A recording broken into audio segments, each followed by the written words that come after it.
Hello, chess friends, and welcome back on ABC Chess Analysis channel. After a little break, we are back on the channel, and we'll keep covering the games from the top Grandmasters tournaments. And here's the one of them. So today started the tournament in Vaikanze. It is TATA Steel Masters for this year.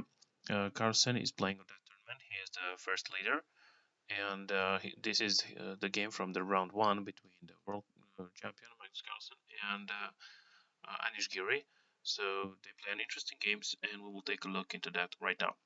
So the game starts with the move c4. Carlsen played c4. He opens the game.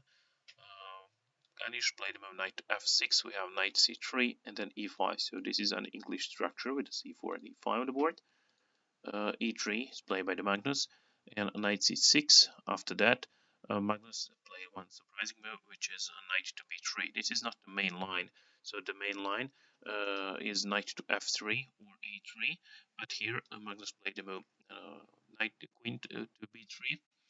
So it is not typical to develop the queen in the opening so early, but he did that with this move, queen b3, and we have g6, knight to f3, and then bishop g7. Black is preparing for a castle, suggested if you get to the bishop on the square g7. And here Magnus opened the position completely with the move d4. So he offered pawns for trade, the pawn on d4 and e5. So black accepts to take it, so he takes, white takes. And then we have one on open file on the board. That file is e file, and on e file we have two kings, white king on e1 and black king on e8. So it would be good if that they can rush with the castle. So here black immediately played the castle. He wants to be safe with his king, and white played bishop to e2, opens way for the castle. So he want to go on the short side. Black played the move d6, which is good because his idea is to develop the bishop. He want to go on the square f5 or square g4. Magnus played castle, and then we have rook e8. The rook is an open file. Rooks like to be on the open files, so rook becomes very active. He attacks the bishop. That bishop is protected, but it's good to be there on e file. So white played move h3. Of course, the idea is to take control over square g4, and then we have knight to e4. Knight is offered for trade, but that's not the only thing that he wants to do. So he also opens the bishop, and the bishop attacks the pawn, which is attacked twice and protected once by the knight. So white needs to be careful about that pawn. And he first captured the knight. After that, the rook takes, and then pawn on d4 is under attack three times. So bishop to e3 protects the pawn, but he is protected twice. So black decided to take it. Definitely that would not be the free pawn, but he captured that. So knight takes d4, knight takes d4, and then bishop takes d4.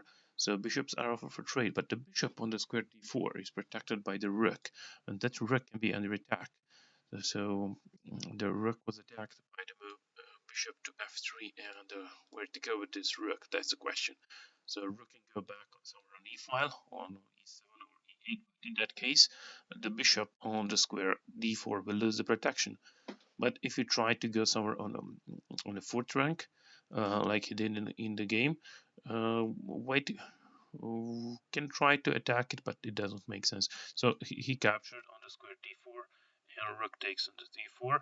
After that, bishop takes b7.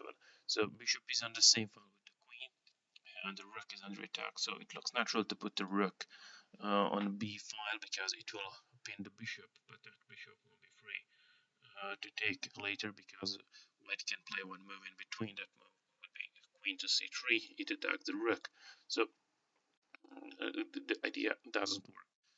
Because of that, he did not play with the rook on b8, and then he captured b7. So bishop takes b7.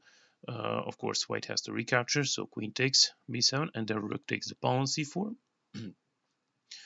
We have a rook ac1 offering rooks for trade, and then rook takes c1. Rook takes c1. The position seems pretty equal. So as we can see, they play with the 5 pawns and with the rook and queen for both of them. So slightly white position looks better because his rook is a bit more active than the black rook. His queen attacks the pawns, black queen protects the pawns. So white is attacking side. If we compare the pawn structure, white is playing with two pawn islands. Pawn island created by the pawns on a2 b2, and the second pawn island created by the pawns on the king's side, the pawn f2, g2, and h3. Uh, if we compare the black structure, we can see that he's playing with the three pawn islands. The first one is here on the a7, it's a lone pawn. The second pawn island would be here, c7 and d6. And the third pawn island is here on the square f7, g6, and h7. So, according to the pawn structure, white looks slightly better. But still, position is equal because black can easily create an equal position by activating his pieces, like rook b8 or something like that. So here he play move c5. That will create a weak pawn on the square d6. It is on backwards pawn, which is a good target for white. And that's the reason why Magnus played the move rook d1, and it attacks the pawn here. So on the b file, we can recognize the queen and the pawn b2. That's the reason why black play rook b8 attacks the queen, the pawn b2, pawn a7. So pawn a7 can be captured by the queen, so white captures on a7 and the rook takes b2. The position is getting simplified because white is playing with four pawns, black is playing with five of them, and white can take the another pawn. Here's an interesting moment where when Carlsen recognized that one of the black pawns is hanging, so that pawn is on the square c5, and he captured that with the queen.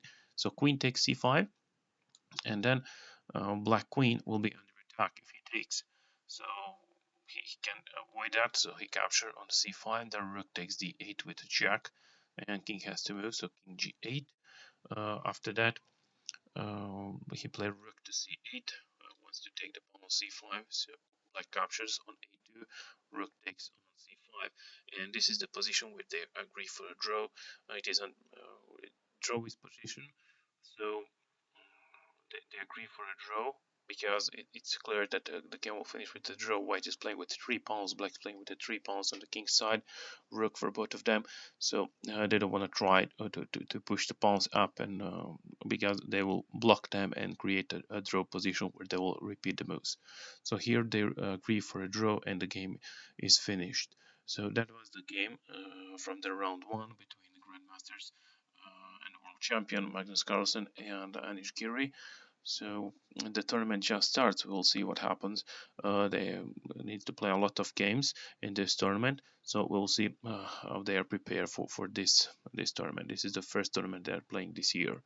So we'll cover more games from this tournament and keep following the channel.